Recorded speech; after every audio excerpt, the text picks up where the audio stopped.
Okay, hello everyone. Okay, so I'm gonna begin with many truths.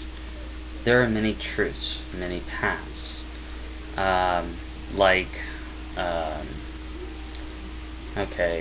there's more than one way to ascend. There's no one right way, there's no one correct way, and facts are different than truth.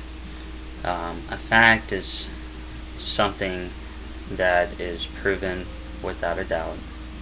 Um, a truth, though, is taking those facts and giving it a belief. A truth is a belief, it's not a fact.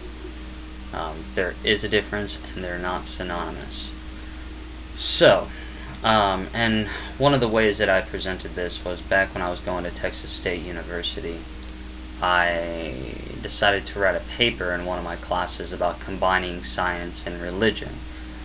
And in there, I talked about how science and religion are communicating the same ideas but using different terms.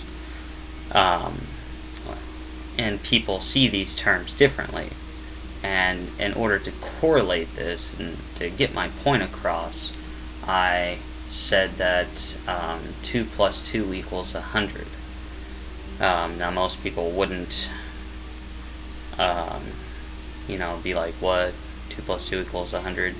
But we surround ourselves with different number systems. I mean, some of the most popular would be binary, sexagesimal, and the denary or the decimal. The sexagesimal is time. It's 12 or 60, but it's divided by 12. It's what we use to do math. It's the measurement system that we use in America is by 12. It's better than the metric system because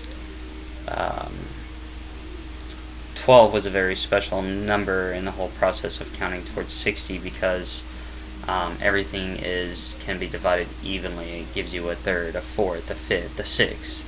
It gives you all that, whereas the metric system doesn't. The Sumerians came up with that system. It was probably developed sometime before the Sumerians, but the Sumerians used it a lot, especially with their gods. Like the highest god was 60, which was Anu, and then it went down from there. It was their rank.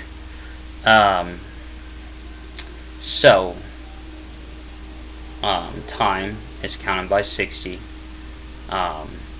Geometry, for the most part, is done by 60. And then you got binary, which is the computer language, etc., etc. I think there's another one that's a computer language too that I'm forgetting, but I can't remember. And then there's the decimal system, or the denary. It's what we normally use to count 1, 2, 3, 4, 5, 6, 7, 8, 9, 10. But in the binary system, if you take 2, in the decimal system, 2 plus 2 equals 4. But in the binary system, 1 0 plus 1 0 equals 1 0 0. And 1 0 means 2 in the binary system. And 1 0 0 means 4 in the binary system. So, that's how 2 plus 2 equals 100. So there are many ways to get a true answer using a variety of means. So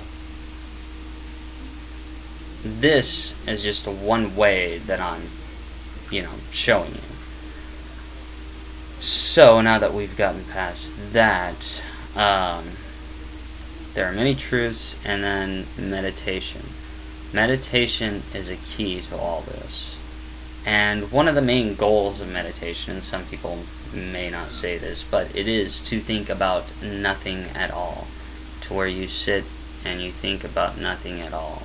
And the main reason why you do that is so that you take everything out of your mind and you toss it aside to give your mind a break.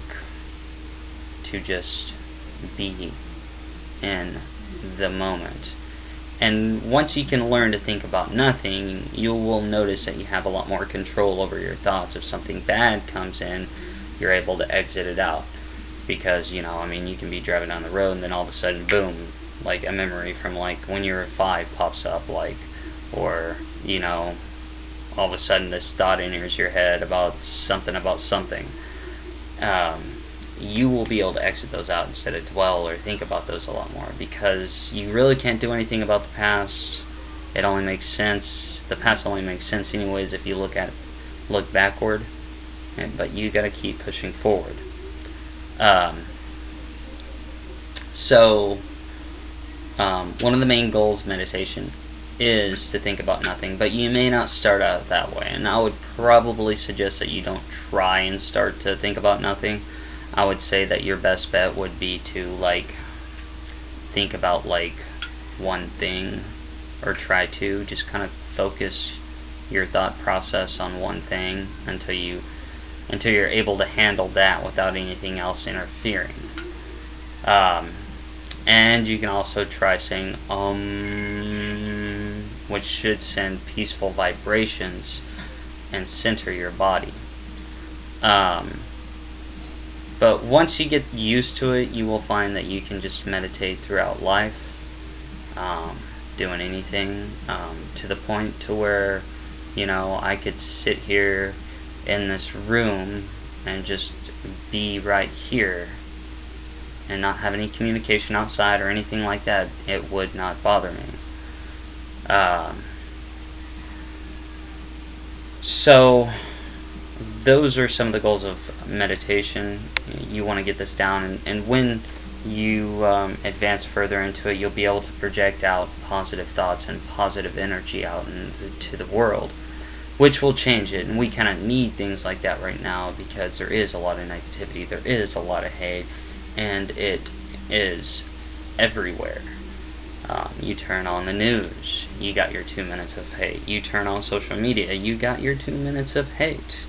You do anything, it seems like negativity and hate is everywhere, and we need more love and positivity out in the world. And I don't care who's running the government or whatnot. The negativity that is produced out will reflect in negativity and bad things happening all around. So the more you think positive, the more good things will happen around you, which will spread out. And this is one of the key main things, especially having a sound mind when it comes to doing this, because this is your magic. You have the ability to create this world, because like I said before, you are an all. You are a divine spirit. You possess the ability to create, so do not deny yourself that gift. You got 2 choices in this world. You can create, or you can let this world create you. And you can't create without the all, because if you create without the all, then you're in the Lucifer experiment. And when you're in the Lucifer experiment, nothing good will ever happen to you.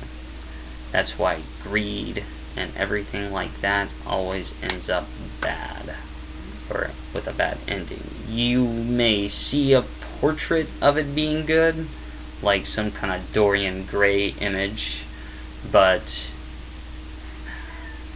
just like the book, the ending really wasn't good for Dorian Gray.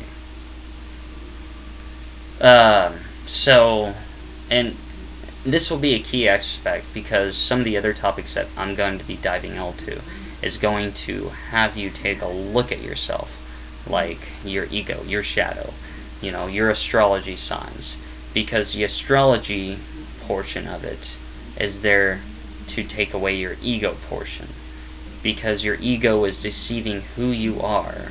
You don't really know who you are because the ego hides it. The ego doesn't want you to know, because the ego wants you to do what the ego wants you to do, and the ego isn't real.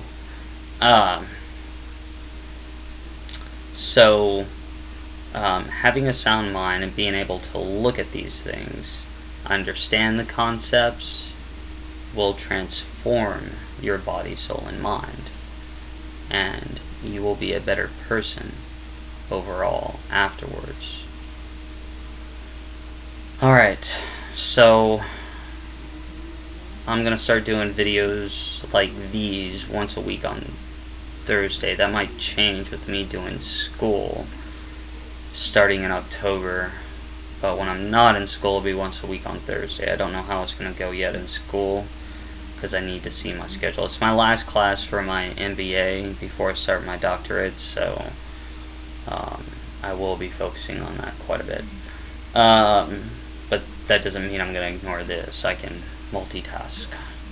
But I'm going to try and do one video a week. When I'm not in school, it'll be Thursday, and when I'm in school, I'll figure that one out and I'll let you know.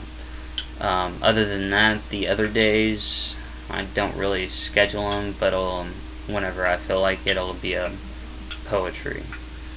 And then I'm going to start delving into, or start going into Jungian psychology, with the ego, the shadow, the anima, the animas. Now, I don't know how I'm going to start it off yet, but you'll see the title. And other than that, I hope everybody has a positive day, and peace out.